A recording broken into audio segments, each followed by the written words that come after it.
공동체 공장에서 한 달 동안 서서 이게 조립 작업하면서 하루 8시간씩.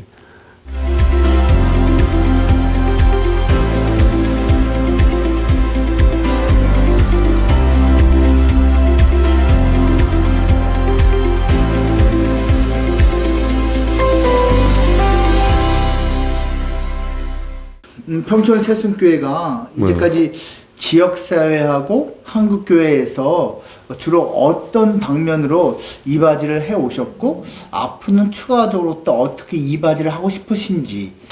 저는 이 질문은 참 제가 대답하기가 되게 난감해요. 난감한 게 오랜 동안 우리 교회는 우리 교회 자체가 안정이 되는 일이 굉장히 큰 문제였고요. 심지어는 제가 합동하고 난 다음에 제가 가지고 있던 생각들 이런 것들을 어느 하나도 할 수 없는 시간인 거예요. 그런 가운데서 교회가 거의 세월들을 보내왔기 때문에 뭐 지역사회를 위해서 어떻게 보다는 교회가 든든하게 세워지고 또 한국교회 합동으로서도 좋은 모델을 만들어내는 것, 그것도 좀 좋은 정말 중요한 일이다 생각을 하고 그 일에 매진을 해왔고요. 그런 가운데서 이제 교회가 되도록이면 어려운 이웃이나 또 그런 것들을 돌아보려고 많이 애를 썼죠. 최근에도 보면 이제 코로나가 발생했잖아요. 코로나가 발생하면 그런 일에 그런 일들이 벌어질 때마다 교회가 즉각적으로 반응하는 것, 그런 일들을 이제 뭐 하려고 했었죠. 최근에도 코로나로 인해서 많은 교회들이 갑자기 어려워졌잖아요. 그럴 때 어려워질 때 우리 교회는 어쨌든 재정을 다 끌어모아서 노회 내에 또 교회, 한국교회의 어려운 교회들을 더 많이 한 20교회 정도 또 이렇게 선정을 해서 노미널하게 그냥 명목상의 지원이 아니라 제법 지원이 될 만큼의 두께를 가지고 지원을 했었죠. 왜냐하면 이게 저는 단기적으로 갈 거라 생각하고 한 1년 가면 되리라 생각하고는 이제 그렇게 했는데 이게 오래 가더라고요. 그래서 오래 가서 그렇게 했고 그걸 계속 해왔고 그러다 보니까 뭐 한국 찬양 사역자들, CCM 사역자들이 갑자기 오후 예배 없어지고 집회 없어지니까 어떤 사역자들은 막 아기 우유를 줄 우유값이 없다는 얘기도 들리고 그래서 당위해서 그냥 우리 성가대 모이지 못할 때 찬양 사역자들 청하자. 그 시간에 찬양 사역들 독창하게 하고 우리가 사례를 드리자. 드리기 위해서 초청을 하는 거죠. 매주 초청을 한 거예요. 매주 그분들을 초청해서 지원해드리고 하는 일들을 저희들이 했죠. 그래서 뭐 참 감사한 시간이고 저희들도 복된 시간이었습니다. 제가 참 역점을 두고 관심을 많이 두고 있는 분야는 저는 공동체라는 것입니다.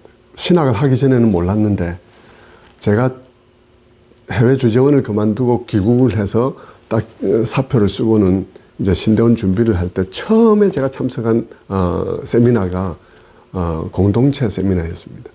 거기서 제가 참석을 하면서 교회가 공동체구나 하는 것에 대해서 깨닫고 그리고 공동체에 대해서 많은 관심을 가지게 되었죠. 결국 교회가 공동체고 아까도 뭐 목사님도 그런 얘기 하셨습니다만은 우리 교회도 모토가 뒤에 교회 설명서에 보면 그런 내용이 들어있는데 교회는 하나님 나라의 분량을 위한 모델 하우스다.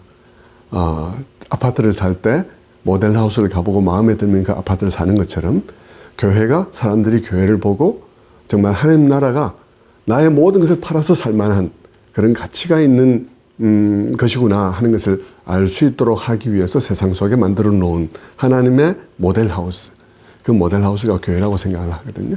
그래서 그런 내용의 공동체가 되기 위해서 굉장히 중요하게 역점을 두고 있고 그 애를 써요. 근데 참 잘 안 되죠. 사람들의 마인드가 그렇지는 못하니까. 어쨌든 그런 점에 대한 강조는 굉장히 많이 하고 있는 가운데 있습니다.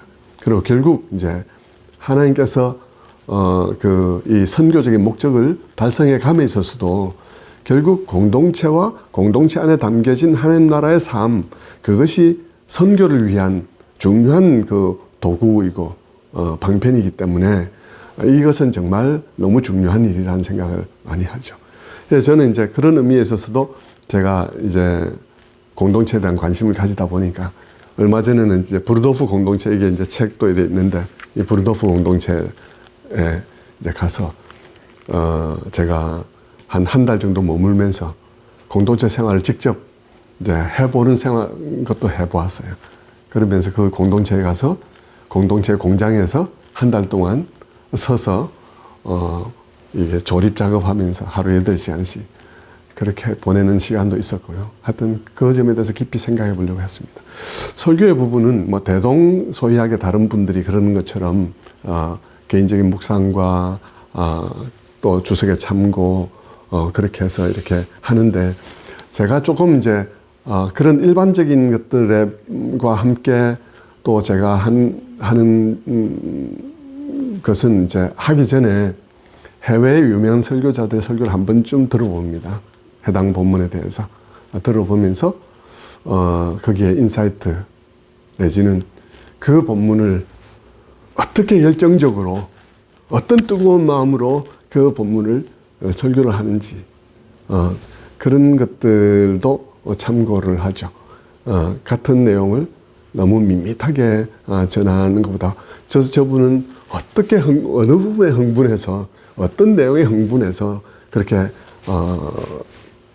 이 마음이 뜨거운가 하는 것에 대해서 좀 포착해 보려고 노력한 점도 있고요. 모든 이 스탠다드 준비 후에 그렇고, 단 평상시에는 제가 책을 읽을 때 정말 인사이트가 있는 어떤 본문, 어떤 귀절의 말씀을 정말 어떤 상황에 특별하게 적용시켜서 깨달아 열린 그 말씀이 어떤 상황을 향해서 그 문을 통해서 열려있는 그런 열려진 본문들이 있을 수 있잖아요. 긴 내용이 아니더라도 짤막짤막하더라도 이게 인사이트를 주는 그런 딱 이렇게 방금 열린 껍질이 열린 그런 말씀들 같은 게 있잖아요.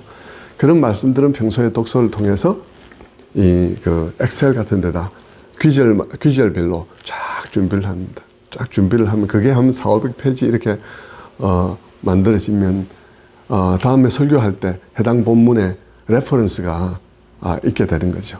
그 레퍼런스들은 전부 다 아주 특별한 인사이트. 보통 주석들을 통해서는 평이하게 그냥 본문을 가지고 쭉 얘기했을 때 이까지 볼 때는 발견되지 않았던 어떤 사람이 어떤 특정한 상황 속에서 어떤 기절을 통해서 인사이트를 받았던 그런 내용들이 정리되기 때문에 이 모든 것들하고 또 다르게 여기에 아주 예리한 그런 그 엣지를 주는 그런 점이 될 수 있다고 생각해요. 그리고 설교를 할 때 대개 제가 마음을 두는 부분들은 어떤 본문이 그 본문만 갖고 해석되지 않도록 하는 것이 저는 굉장히 중요하다 생각해요. 그것도 몇몇의 레퍼런스하고 같이 어우러서 해석한다 이것보다도 그보다 더 중요하게 성경이 전체적인 틀과 흐름, 그 흐름에 맞추어서 본문을 해석하려고 노력을 합니다. 구속사적이기도 하고 그리스도 중심적으로 설교를 하려고 하기도 하고 저는 옛날부터 구속사적인 설교를 하려고 많이 애를 썼거든요. 그런 식으로 하여튼 하나님의 계획을 이루어가는 그 과정 속에서 주어진 말씀이기에 그 하나님의 처음 계획과 그 모든 완성이라는 그 큰 흐름 속에서 말씀을 해석하려고 노력을 하죠. 그런 점도 제가 많이 애를 쓰는 부분이기도 하고 그 다음에 또 균형 부분을 제가 많이 신경을 씁니다. 성도들이 어떤 말씀을 어디에 치우치게 좀 균형 감각을 상실하고 이해하지 않도록 그렇게 애를 많이 쓰죠. 성도들에게 그런 점을 일깨우려고 노력하고 그런 점에서 늘 잘못되기 쉬운 신앙들에 대해서 성도들이 퀘스천 마크를 가지고 있었다면 설교 속에서 해결이 되도록 무언가가 해결이 되고 무언가가 대답되어지는 그런 설교를 하려고 애를 쓰는 것이죠. 예를 들면 뭐 가끔 뭐 무슨 지진이 일어난다든지 아니면 그런 일들이 일어났을 때 일본의 지진이 일어났을 때 한국의 유명한 목사님이 뭐 일본은 우상을 많이 섬겨서 그런 것이다 이렇게 얘기를 할 때 그럴 때 이제 그런 찬스를 사용해서 저는 성도들에게 그러죠. 우리가 하나님의 징계의 교리를 가르치는 것은 아주 정당하다. 그러나 어떤 케이스를 가지고 이것이 그것이라고 말하는 것은 다른 문제다. 이 두 가지를 구분하기 바란다. 하는 식의 이제 균형을 균형을 얘기하려고 많이 애를 씁니다.